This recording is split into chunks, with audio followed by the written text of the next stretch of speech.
Welcome to Penrose Learning, where we make understanding easy.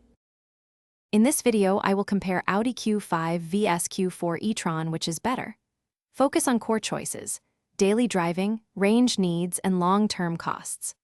I will highlight where each model excels and where it compromises, covering driving feel, charging or fueling logistics, cabin comfort, cargo practicality, and ownership costs, so you can match vehicle strengths to your priorities and make a confident choice. Let's talk driving experience in simple terms and practical details that matter for daily life. I'll describe acceleration, steering, ride quality, and how each model behaves in traffic and on highways. Expect comparisons of real-world usability like one-pedal driving feel, towing differences, and how each vehicle's weight affects handling.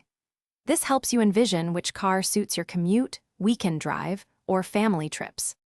Quick recommendation and a small road trip tip that actually ties in. If you spend time charging, packing meals helps keep outings smooth and saves money.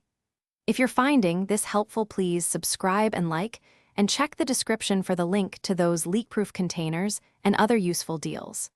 They make long charging stops more pleasant and organized. Now let's get back to the video. Range and operating cost are decision drivers, so I'll break down practical numbers and scenarios. We'll compare real charging times, range anxiety tips, and how fuel stops differ from plug-in stops.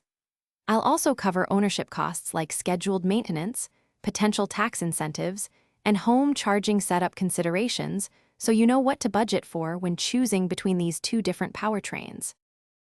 Thanks for watching. If this was helpful, leave a like and consider subscribing. See you next time.